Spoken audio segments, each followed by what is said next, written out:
Welcome to crash course. मैं हूं ज़ैनुल आबिदीन, आपका फिज़िक्स इंस्ट्रक्टर। आज वीक 7 का लेक्चर नंबर 4 है। आज के लेक्चर में हम डिस्कस करेंगे ट्रांजिस्टर एंड लॉजिक गेट्स। तो हम पहले रिवाइज कर लेते हैं कि ट्रांजिस्टर क्या होता है। ओके, तो हमने स्टार्ट करना है ट्रांजिस्टर से।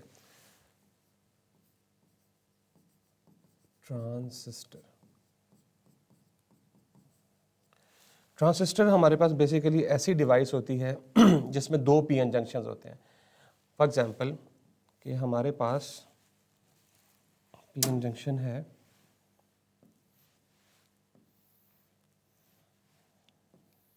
टू पीएन जंक्शंस हैं। ओके, और एक इस तरफ है और एक इस तरफ। Okay, so this one is P N P, मतलब कि इसका ये मटेरियल जो है वो पी टाइप है, ये दरमियान वाला एन टाइप और ये वाला पी टाइप है। ओके, तो इसे हम कहते हैं ट्रांजिस्टर। ट्रांजिस्टर जो है उसमें दो पीएन जंक्शन होती हैं। सबसे पहला एमसीक्यू तो आपने ये याद रखना है। ओके, और इस ट्रांजिस्टर को हम कहते हैं PNP transistor. Yes, PNP transistor, PNP transistor. Okay, और इसमें दो पीएन जंक्शन होती हैं। ओके, सो ये दो जो है टू पीएन जंक्शंस। ओके, और ये जो मटेरियल होता है, ये वाला पी रीजन, इसे हम कहते हैं एमीटर। एमीटर। इसी तरह इसको हम कहते हैं बेस। ओके, इसी तरह से इसको हम क्या कहते हैं, कलेक्टर। तो ये उसके पार्ट्स होते हैं। ओके, तो यहाँ पे एमीटर जो होता है ये हैवीली डॉप्ड होता है। हैवीली डॉप्ड मतलब इसमें डोपिंग हमने बहुत ज़्यादा की होती है। बेस रीजन जो होता है वो थिन होता है, ऑलमोस्ट 10⁻⁻⁶ मीटर, यानी माइक्रोमीटर इसका साइज होता है। ये मैंने थोड़ा सा एग्जैजरेटेड बना दिया, लेकिन ये दरमियान वाला रीजन जो है ये बहुत कम होता है।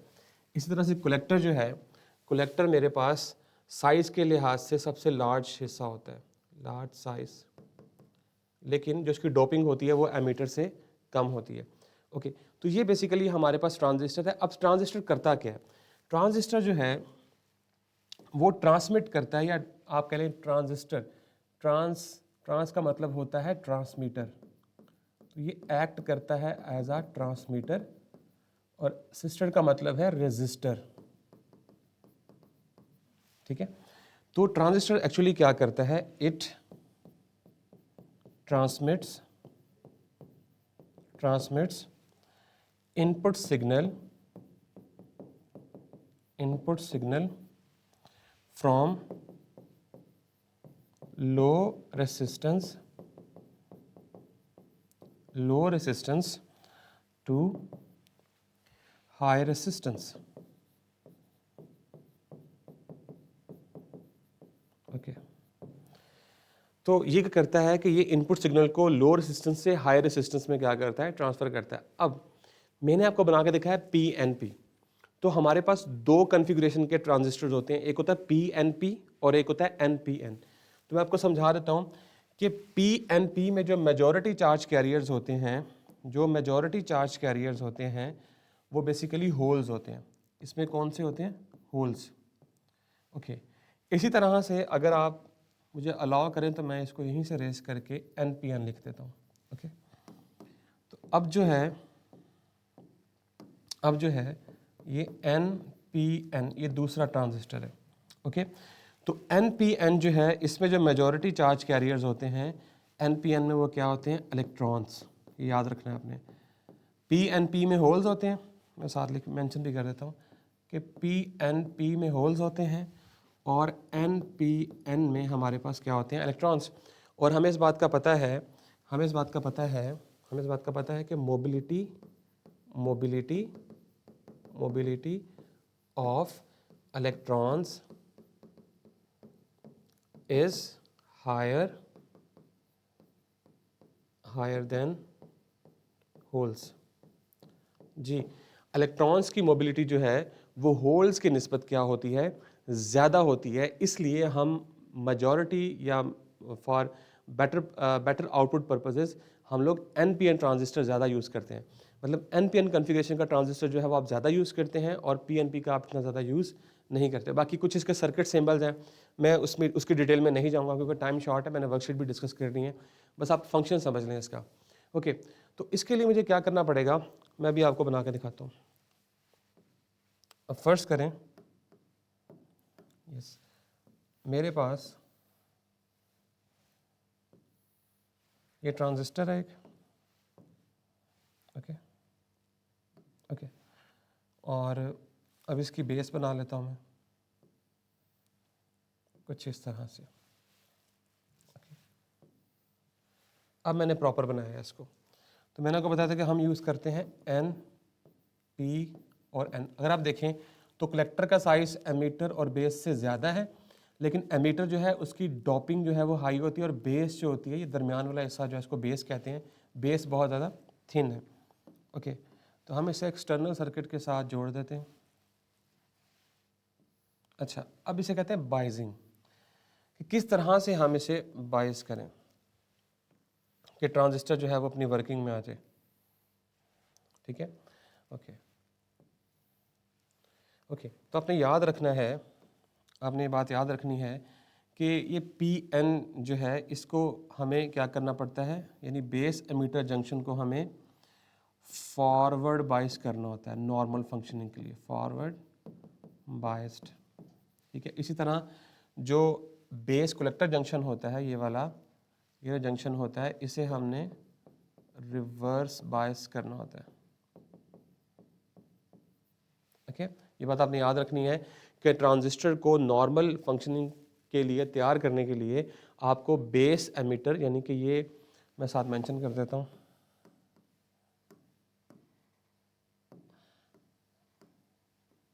Yes, this one is emitter, this one is base and this one is collector. Okay, तो मुझे अब क्या करना है, मुझे इसको बायस करना है। तो चूंकि अगर आपने इसको फॉरवर्ड बायस करना है PN जंक्शन को, तो आपको क्या करना पड़ेगा, आपको ये करना पड़ेगा कि P को आपने पॉजिटिव टर्मिनल के साथ अटैच करना होता है, N को आपको नेगेटिव, तो नेगेटिव पॉजिटिव। तो अगर आप इस तरह से बैटरी लगाएंगे तो ये आपका PN जंक्शन जो है ये क्या हो जाएगा, फॉरवर्ड बायस। अब इसे हमने करना है रिवर्स बायस, तो उसके लिए हम क्या करेंगे, यस, उसके लिए हम क्या करेंगे कि N रीजन के साथ हम पॉजिटिव टर्मिनल लगाएंगे और ऐसे ऐसे। तो अब ये वाला जंक्शन जो है, ये वाला जंक्शन यानी कि कलेक्टर और बेस का जो जंक्शन है ये रिवर्स बायस हो चुका है, और ये जो हमारे पास एमीटर बेस जंक्शन है ये फॉरवर्ड बायस हो चुका है। तो ट्रांजिस्टर की नॉर्मल फंक्शनिंग के लिए हमें इस तरह से बैटरीज को अटैच करना होता है। ये बात क्लियर होगी आपको? ओके, तो जब इस तरह से हम बैटरीज अटैच करते हैं तो इसमें करंट फ्लो करता है। करंट कैसे फ्लो करेगा, आपको पता है कि इलेक्ट्रॉन जो है एन के पास क्या होते हैं, एन के पास, एन रीजन के पास इलेक्ट्रॉन्स होते हैं, ऐसे इलेक्ट्रॉन्स होते हैं, और इसके पास क्या होंगे, इसके पास होल्स होंगे ऐसे। ओके, तो होगा क्या कि एमीटर से करंट जो है वो फ्लो करेगा, ओके, एमीटर से करंट फ्लो करेगा और जाएगा कहाँ पे, बेस में। ठीक है, यहाँ से IE आया, IE कहाँ चला गया, बेस में, और बेस से करंट फ्लो करेगा IB। लेकिन चूंकि हमने यहाँ पे बड़ी बैटरी लगाई है तो ये वाले जो हमारे पास कलेक्टर होगा, कलेक्टर क्या करेगा, इस करंट को अपनी तरफ खींच लेगा। क्या करेगा, अपनी तरफ खींच लेगा, क्योंकि इसकी बैटरी जो है वो क्या है, बड़ी है, ये पॉजिटिव है। अब इलेक्ट्रॉन सारे के सारे N रीजन में आ चुके हैं, तो पॉजिटिव बड़ी बैटरी जो है वो इलेक्ट्रॉन को क्या करेगी, अपनी तरफ खींचेगी। तो ऑलमोस्ट अगर मैं बात करूं तो अगर मैं बात करूं तो ऑलमोस्ट 2 to 5% करंट जो है वो बेस, अगर यहाँ से 100% आ रहा है तो 2 to 5% यहाँ चला जाता है, और कलेक्टर में कितना जाता है 95 to 98%। क्यों? उसकी रीज़न ये है कि कलेक्टर की बैटरी जो है वो बहुत बड़ी है। तो ये क्या हुआ कि बाकी जो था करंट वो आई सी यहाँ चला गया। तो यहाँ से हम ट्रांजिस्टर की इक्वेशन को लिख सकते हैं। ट्रांजिस्टर की इक्वेशन बन गई कि आई ई जो था, आई ई वो कहाँ कहाँ गया, आई बी में चला गया प्लस और कहाँ चला गया, आई सी। तो इसे हम इसकी फंडामेंटल इक्वेशन कहते हैं ट्रांजिस्टर की। ओके, इसी तरह से आप इसका जो करंट गेन, अब देखें जो ट्रांजिस्टर है वो दो तरह से काम करता है। नंबर वन जो है वो ये है कि एज एन एम्पलीफायर काम करता है। मतलब ये जो सारी कंस्ट्रक्शन है हमारे पास ये क्या करती है, करंट को एम्पलीफाई करती है। और दूसरा ये है कि ये एज अ स्विच काम करता है। तो बहरहाल ये स्विच वाला हिस्सा जो है ये फॉर्मेटिव है, लेकिन एम्पलीफायर का मतलब है कि अगर आप इसे यहाँ से कोई इनपुट सिग्नल देते हैं तो ये क्या करता है, ये उस इनपुट सिग्नल को इनपुट सिग्नल देते हैं तो ये उसको क्या करता है, एम्पलीफाई कर देता है। तो ये बेसिकली हमारा ट्रांजिस्टर का काम होता है। ठीक है, ट्रांसमीटर यानी कि वो सिग्नल को लो रेसिस्टेंस जो हमारे पास पाथ है उससे उठा के हाई रेसिस्टेंस, यानी रिवर्स बाइस को हाई रेसिस्टेंस और फॉरवर्ड बाइस को लो रेसिस्टेंस, तो लो रेसिस्टेंस से उठा के कहाँ भेज देता है, हाई रेसिस्टेंस में। और उससे क्या होता है कि हमारा करंट जो है वो क्या हो जाता है, एम्पलीफाई हो जाता है। अब ये जो करंट की गेन है, मतलब करंट कितना एम्पलीफाई हुआ है, तो इसके लिए हम डिफाइन करते हैं beta. Beta is a constant factor and that is current gain and that is equals to output current over base current. ठीक है, इसी तरह अल्फा एसी करंट गेन, ये डीसी करंट गेन है, ये एसी करंट गेन है, ये होता है आई सी ओवर आई ई। यानी कि ये करंट गेन आपको ये बताता है कि ये जो आपने सिग्नल जो है जो एम्पलीफाई किया है उसमें डीसी फैक्टर कितना है, यानी इसमें डीसी फैक्टर कितना है, डायरेक्ट करंट का फैक्टर कितना है, और ये आपको बताएगा कि इस आउटपुट में अल्टरनेटिंग करंट का फैक्टर कितना है। तो ये बेसिकली जो है वो इसे एसी गेन कहा जाता है और इसे डीसी गेन कहा जाता है करंट की। करंट दो तरह का होता है। बहरहाल मैंने ये कोशिश की है डिस्कस करने की, आपको समझाने की, टाइम बड़ा शॉर्ट था कि ट्रांजिस्टर जो है वो किस तरह से काम करता है और कौन सा जो है वो बेटर ट्रांजिस्टर होता है। ओके, नेक्स्ट हम चलते हैं गेट्स की तरफ। तो लॉजिक गेट्स क्या होते हैं हमारे पास? लॉजिक गेट्स ऐसे सर्किट्स होते हैं, लॉजिक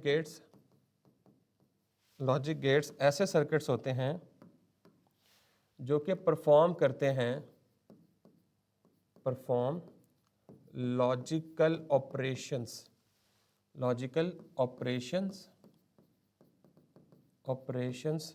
यूजिंग इलेक्ट्रॉनिक सर्किट्स।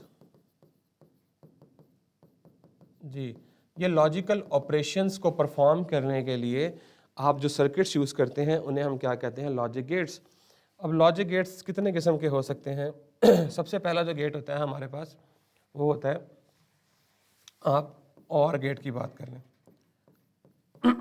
और गेट। नाउ ये और गेट क्या होता है? और गेट जो है वो बेसिकली एक इलेक्ट्रॉनिक सर्किट है और उसके लिए जो हम सिंबल यूज़ करते हैं, let me drop, OR gate के लिए सिंबल हम यूज़ करते हैं, दैट इज दिस।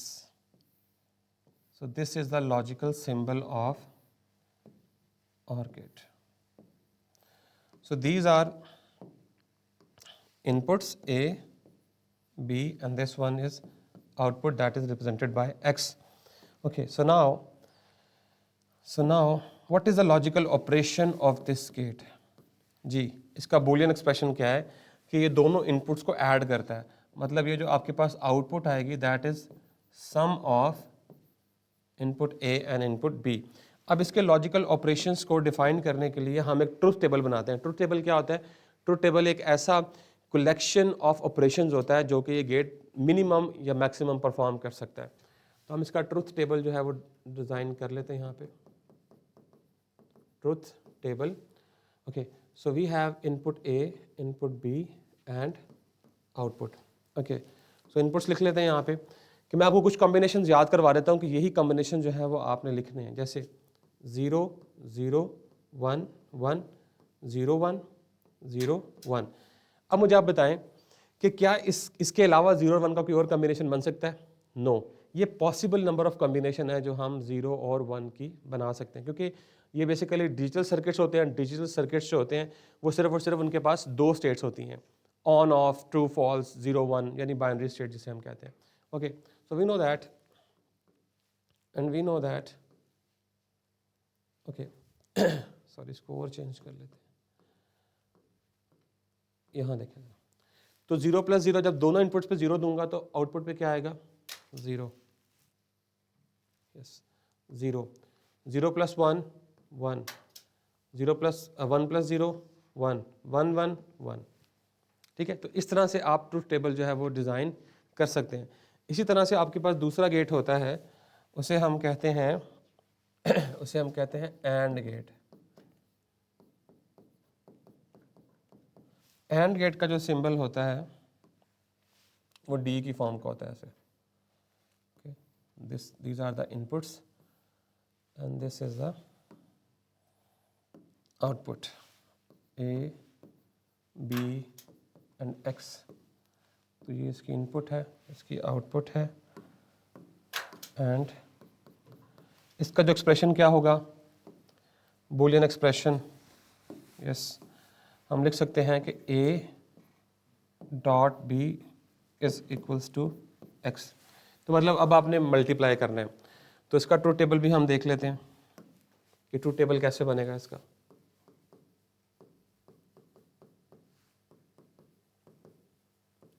यस, 0, एक minute, so input A, B and X, so we know that 0 0 1 1 0 1 0 1, और मुझे पता है कि 0 0 को मल्टीप्लाई करूंगा तो क्या होगा?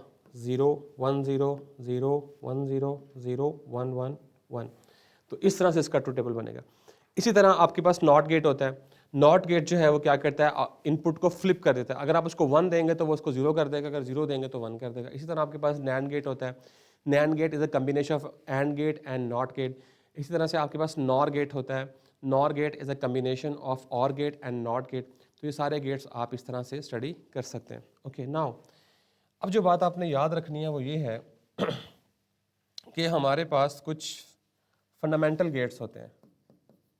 ये 2 तरह के सवाल हैं जो अक्सर आपसे पूछ लिए जाते हैं। Fundamental gates, yes, fundamental gates कौन कौन से होते हैं? फंडामेंटल गेट्स जो है वो AND gate is the fundamental gate, इसी तरह से और गेट, इसी तरह से नॉट गेट। ये सारे के सारे जो हैं वो क्या हैं? फंडामेंटल गेट्स हैं। इसी तरह आपसे पूछ लिया जाता है कि यूनिवर्सल जो हैं वो कौन से हैं? यूनिवर्सल गेट्स कौन से हैं? यूनिवर्सल गेट्स, तो यूनिवर्सल गेट्स हमारे पास 2 तरह के हैं। Number 1 NAND gate, NAND, and number 2 NOR. इनको यूनिवर्सल इसलिए कहा जाता है कि हम इन यूनिवर्सल गेट्स की मदद से, मीन्स टू से, हम इन यूनिवर्सल गेट्स की मदद से हम लोग ये सारे के सारे गेट्स बना सकते हैं। यानी इन गेट्स की मदद से हम एंड भी बना सकते हैं, हम इन गेट्स की मदद से और भी बना सकते हैं, हम इन गेट्स की मदद से नॉट भी बना सकते हैं। इसलिए मैंने क्या कहते हैं? Universal gates. उसके बाद आपने डिजिटल एंड एनालॉग इलेक्ट्रॉनिक्स के बारे में पढ़ा होगा कि वो क्या होती है। डिजिटल इलेक्ट्रॉनिक्स में सिर्फ 2 स्टेट्स होती हैं, ट्रू फॉल्स, 1 0, येस नो। और जो एनालॉग, और इसमें डिस्क्रीट वैल्यूज़ होती हैं, या तो 0 है या 1 है। 0 और 1 के दरमियान में कोई वैल्यू नहीं है। इसी तरह से जो कंटिन्यूस होती है, कंटिन्यूस जो हमारे पास इलेक्ट्रॉनिक्स होती है या कंटिन्यूस सिग्नल्स होते हैं, उनमें कॉन्टीन्यूटी होती है, यानी 0 0.1 0.2 0.3 एंड देन 1, यानी कॉन्टीन्यूटी होती है उसके अंदर। लेकिन इसमें सिर्फ और सिर्फ डिस्क्रीट वैल्यूज होती हैं। तो ये डिफरेंस होता है डिजिटल इलेक्ट्रॉनिक्स का एंड एनालॉग इलेक्ट्रॉनिक्स का। ओके, तो आई होप सो कि मैंने कोशिश की है कि मैं आपको मैक्सिमम चीज़ें जो है वो रिवाइज करवा दूँ, और इसको आप कीजिएगा। अगर आपको कोई बात ना समझ आए तो आप यूट्यूब में कमेंट सेक्शन में ज़रूर बताइएगा, ताकि हम आपको छोटी सी वीडियो बना के मज़ीद समझा दें। ओके, सो अब मूव करते हैं हम अपनी yes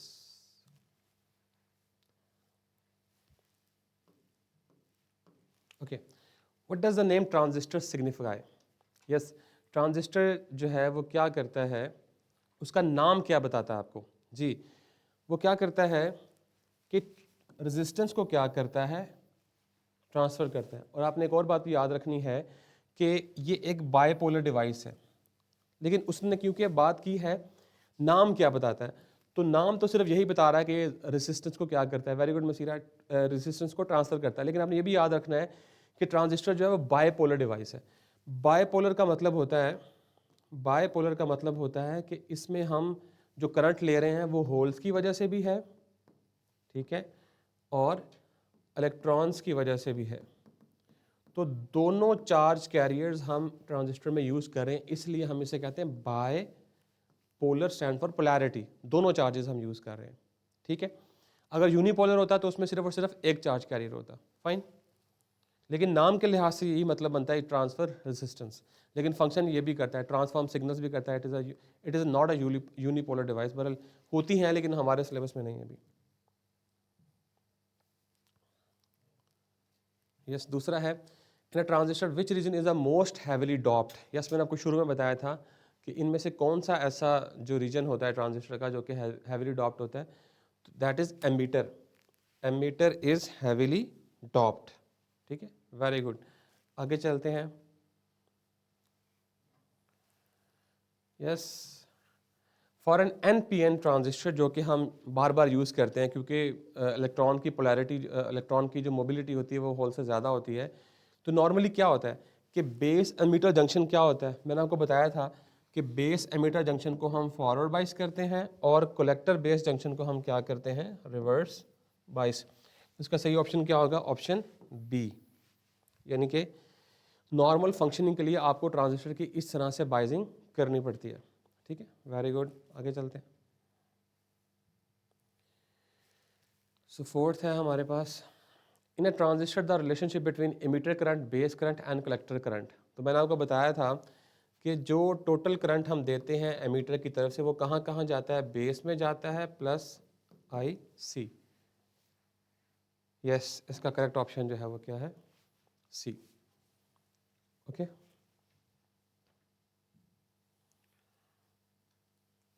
Okay, the current gain of a transistor is defined as a ratio of, yes, तो ये किस किस की रेशियो होती है, बेस करंट, यस, या collector current over base current. इसका सही ऑप्शन जो है वो ये है, मैंने आपको लिखवाया भी था कि beta is equals to collector current over base current. इस तरह से मैंने आपको अल्फा भी लिखवाया था, that is IC over IE। तो ये AC कंपोनेंट कितना है और DC कंपोनेंट कितना है आउटपुट में, ये दोनों इसके बारे में आपको इन्फॉर्मेशन देते हैं। Digital electronics circuit operates with how many distinct states, yes, तो ये 2 स्टेट्स को यूज़ करते हैं, या 0 है या 1 है, ये यस है या नो है, ट्रू है या फॉल्स है, या ऑन है या ऑफ है, ठीक है, very good. Which the following is not a fundamental logic gate. Yes, इनमें से कौन सा जो है वो फंडामेंटल नहीं है। तो आपको पता है कि नैंड गेट चूंकि यूनिवर्सल गेट है तो ये फंडामेंटल गेट नहीं है, very good Masira. Okay, next चलते हैं।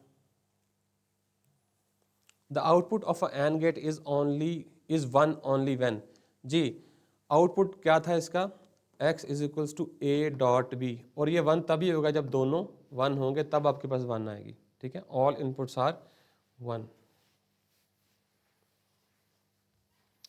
ओके, वेरी गुड, नेक्स्ट चलते हैं।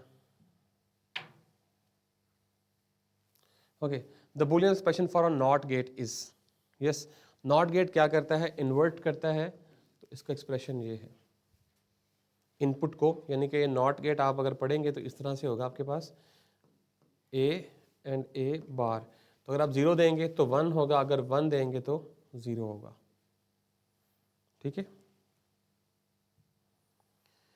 Okay, which logic gates are known as universal gates, yes, मैंने आपको बताया था कि कौन से होते हैं, NAND gate and NOR gate. इसका भी क्या है, सी है, ठीक है, ओके। शॉर्ट क्वेश्चन की तरफ मूव करते हैं। What is a transistor and what are its 2 main function. मैंने आपको बताया था ट्रांजिस्टर एक ऐसी डिवाइस होती है जो कि इनपुट सिग्नल को लो रेजिस्टेंस से हाई रेजिस्टेंस में ट्रांसफ़र करती है। और इसके दो काम मैंने बताए थे आपको कि एज अ स्विच बिहेव करता है और एज एन एम्पलीफायर बिहेव करता है। कंडक्ट एंड इंसुलेट का मतलब है कि ये समटाइम कंडक्ट करता है, समटाइम नहीं करता, depending upon the biasing. Okay, briefly explain the difference between an NPN and PNP transistor. तो मैंने आपको बताया था कि एनपीएन इस तरह से होता है और पीएनपी इस तरह से होता है। और एनपीएन हम क्यों यूज़ करते हैं, उसकी रीज़न ये है कि एनपीएन में इलेक्ट्रॉन्स की मोबिलिटी होल्स की मोबिलिटी से ज़्यादा होती है, तो इसलिए ज़्यादा फिजिबल एनपीएन होता है। ठीक है, ओके, नेक्स्ट मूव करते हैं। What is an analog to digital converter and why is it needed. देखिए, एनालॉग टू डिजिटल, अगर आपके पास कोई एनालॉग डेटा है और आप उसको डिजिटल डेटा में कन्वर्ट करना चाहते हैं, तो आप एक ऐसा सर्किट यूज़ करते हैं जिसे हम एडीसी कहते हैं, यानी एनालॉग टू डिजिटल कन्वर्टर। ठीक है, तो कॉन्टिन्यूसली चेंजिंग सिग्नल्स को ये क्या करता है, डिस्क्रीट का मतलब होता है स्टेप बाय स्टेप, यानी दो अलहदा states. It is needed to set digital system like a microprocessor can interfere with the real world.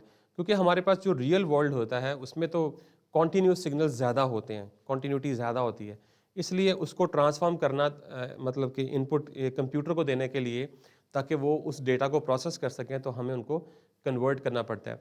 जैसे फॉर एग्जांपल टेम्परेचर है, temperature is a continuous variable, तो ये कॉन्टीन्यूसली क्या करता है, वेरी करता है। तो अगर हमने ये डेटा कंप्यूटर को देना है तो हमें उसे डिजिटल डेटा में कन्वर्ट करना पड़ेगा, उसके लिए हम ये analog to digital converter use करते हैं। What is logic gate and what is a truth table, ये मैंने बहुत तफसील से बताया आपको कि लॉजिक गेट बेसिकली एक इलेक्ट्रॉनिक सर्किट होता है जो कि लॉजिकल ऑपरेशंस को परफॉर्म करता है। और वो लॉजिकल ऑपरेशंस क्या थे, जिस तरह और गेट में A plus B, and gate में A dot B, not gate में ए बार, तो उनको परफॉर्म करने के लिए हमें सर्किट की ज़रूरत पड़ती है। और ट्रुथ टेबल क्या होता है, जो पॉसिबल नंबर ऑफ जो इनपुट्स होती हैं या कम्बिनेशन ऑफ इनपुट्स होती हैं, उसका जो एक टेबल होता है उसे हम क्या कहते हैं, ट्रुथ टेबल। या वो सारे के सारे जो हैं जितने वो ऑपरेशंस परफॉर्म कर सकता है उसका टेबल को हम क्या कहते हैं, ट्रुथ टेबल। ओके, ये आपकी असाइनमेंट है, आपने सर्किट डायग्राम बनानी है इसकी। और गेट की मैंने आपको शुरू में बना के दिखाई थी, और गेट का सैम्बल भी बना के दिखाया, और गेट की मैथमेटिकल इक्वेशन भी आपको ड्रॉ करके बताई है, और उसके साथ साथ मैंने आपको इसको जो मैथमेटिकल इक्वेशन है उसको बूलियन एक्सप्रेशन भी कहते हैं। ठीक है, तो ये आपने खुद से कर लेना। ओके, नेक्स्ट है describe how an NPN transistor operates. मैंने आपको शुरू में बताया किस तरह से जो इलेक्ट्रॉन है एमीटर से वो बेस में जाते हैं, बेस से फिर वो जाते हैं कलेक्टर की तरफ, क्योंकि कलेक्टर की बैटरी जो है वो बहुत बड़ी होती है, और आपने बताना है ख़ास तौर पर ये इनकी मूवमेंट को बताना, और साथ जो डायग्राम मैंने बनाई थी वो आपने लॉन्ग क्वेश्चन के अंदर लाजमी बनानी है। Okay, how are logic gates use in burglar alarms and fire extinguishers. बहरहाल ये आपकी बुक में टॉपिक है, हम अगर टाइम मिलेगा तो हम इन दोनों को कवर करेंगे। बर्गलर कहते हैं कि कोई ऐसा चोर जो घर के दरवाजे खिड़कियां तोड़ के घर में दाखिल होता है, उसे बर्गलर कहते हैं। ओके, तो उसके लिए कुछ अलार्म्स हम यूज़ करते हैं, तो उस अलार्म्स में हम क्या करते हैं, गेट्स यूज़ करते हैं। तो आपने इसको तैयार करने की कोशिश करनी है, अगर आपसे ना हो तो आप कमेंट सेक्शन में ज़रूर बताइएगा, तो फिर हम एक लेक्चर अरेंज कर लेंगे बर्गलर अलार्म्स और फायर एक्सटिंग्विशर के लिए। तो ये था आज का हमारा लेक्चर। आई होप सो कि आपने चीज़ों को अंडरस्टैंड किया होगा। This is all from my side. This is Zainul Abidin signing off.